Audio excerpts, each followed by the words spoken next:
Amor é fogo que arde sem se ver, é ferida que dói e não se sente, é um contentamento descontente, é dor que desatina sem doer. Como que pode, né, você sentir a dor e não sentir? Esse é um paradoxo.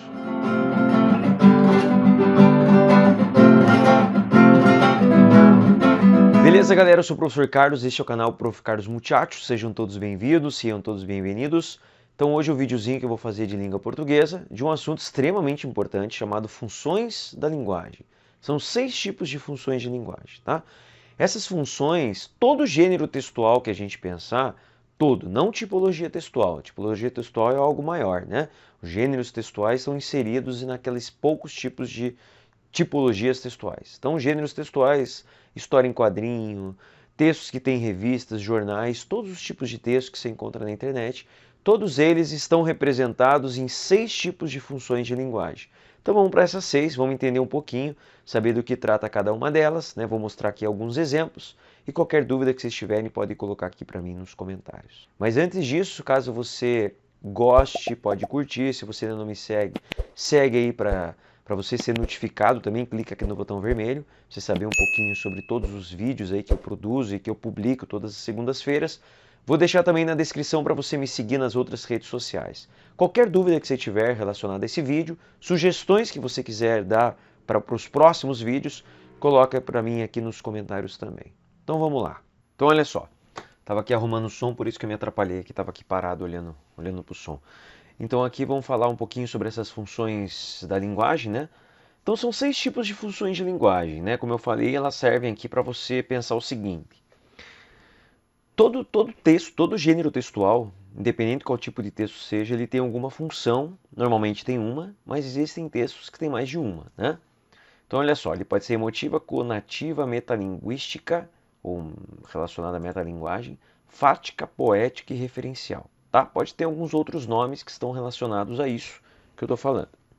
Então, olha lá. A função emotiva, ou chamada de expressiva também, prioriza o sujeito que emite a mensagem. Não se o sujeito está em primeira pessoa, né? Se a gente está falando, no caso ali tem o eu lírico, falando o sofrimento, o cara falando da mulher amada, está sofrendo por alguma coisa na primeira pessoa, né? O eu lírico, representando essa emoção. A gente vai chamar isso de função emotiva. É recorrente o uso de predicativos e outros qualificadores. O que é isso?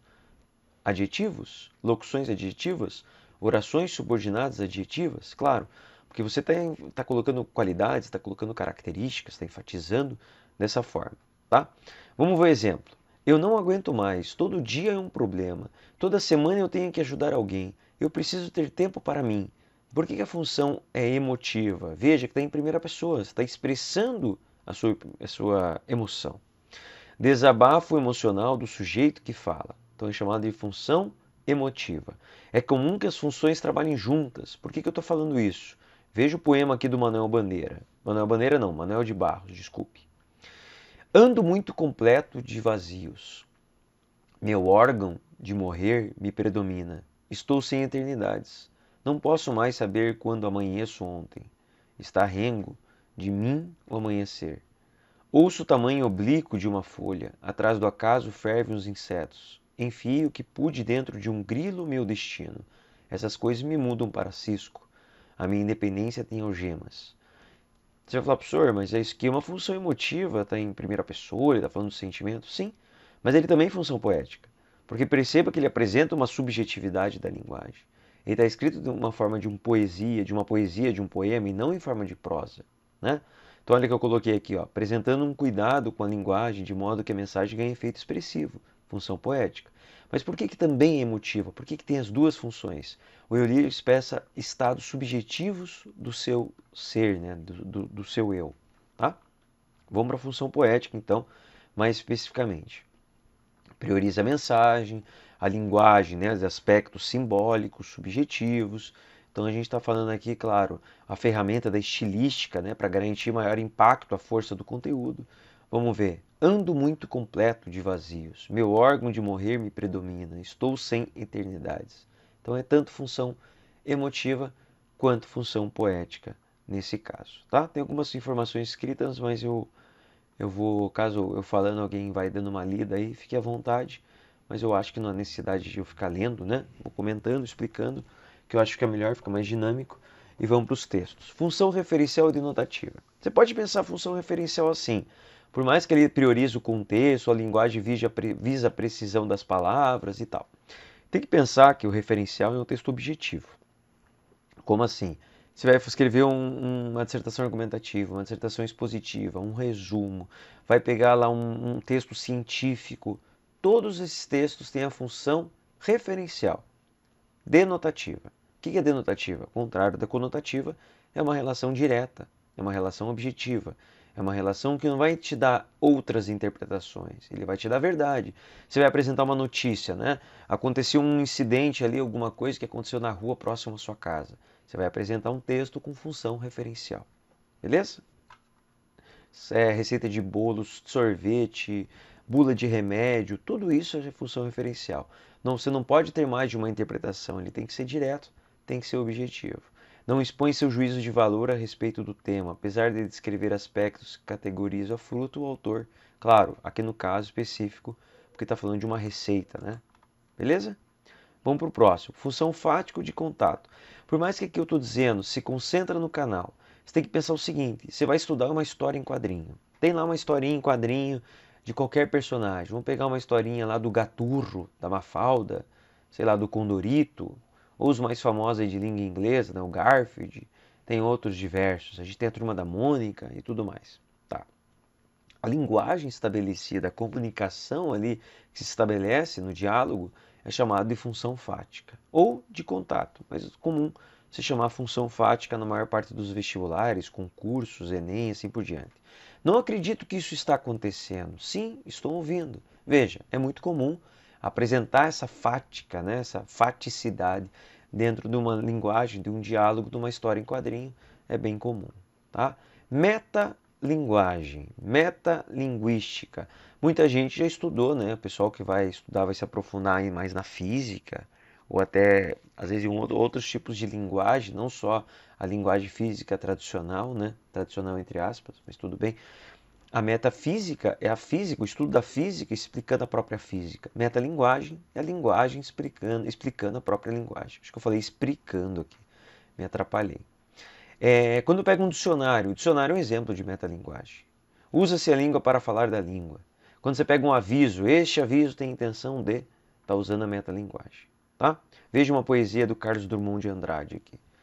Gastei uma hora pensando num verso que a pena não quer escrever. No entanto, ele está cá dentro, inquieto, vivo. Ele está cá dentro e não quer sair. Mas a poesia desse momento imunda minha vida inteira. A metalinguagem expressa no poema quando o eu lírico decide compô-lo falando de sua própria composição. Ah, o livro das semelhanças lá, da Ana Maria Martins. Puxa, agora esqueci. Me confundi o nome dela. Até recentemente eu gravei um vídeo para o YouTube. É um livro aí que cai nos vestibulares aí de alguns vestibulares do país. E nesse ano, agora de 2023 que eu estou gravando, está no vestibular da Federal do Paraná. O livro é muito cheio de metalinguagem. Ela fica brincando, falando da própria linguagem do livro, na construção do livro. O primeiro capítulo, então, ele é todo metalinguístico. Porque ele vai falando, esse livro começa pela capa, e não sei o que, não sei o que. Então a linguagem se apropriando da própria linguagem. E por último, se eu não me engano é a última, a sexta, conativa ou apelativa. Não falei conotativa, apesar que a propaganda também usa a linguagem conotativa para dar duplo sentido, ambiguidade, metáfora, né? Propaganda é a alma do negócio, é uma metáfora. Ou então, como aqui, compre agora e só pague daqui a 45 dias. Veja, qual é a intenção disso? Convencer quem está lendo, persuadir quem está lendo. Então é uma linguagem apelativa, conativa, se concentra no sujeito que recebe a mensagem. Sua linguagem é marcada pelo aspecto persuasivo, então vai persuadir a pessoa que vai ler. Por isso que uma placa, um outdoor, ele vai ter a intenção de convencer você a comprar alguma coisa, de ir a algum lugar, de fazer alguma coisa, de agir de alguma forma, de pensar de algum jeito. E por isso que muitas vezes é usada a linguagem figurada, conotativa, né? Só que aqui chamado de função conativa, cuidado para não confundir uma coisa com a outra, tá? Beleza? Para atrair e convencer o público a adquirir um serviço ou um produto. E aí, ficaram com alguma dúvida? Entender o que são as funções de linguagem, os 6 tipos de função. Percebam que eu mostrei textos ali que mostram não só um tipo de função de linguagem, mas mais de uma, né? Se quiser fazer perguntas, colocar algum trechinho, fiquei na dúvida, será que isso aqui está certo, não está? E lembrando, né? Isso cai no Enem, isso cai nas universidades federais e estaduais, cai muito. Isso cai muito também em concursos públicos aí diversos, né? Que é um assunto bastante cobrado em provas gerais. Então, se você ficar com alguma dúvida, me pergunte e não esqueça de deixar sugestões também. Falou, galera, até o próximo vídeo. Um abraço. Tchau, tchau.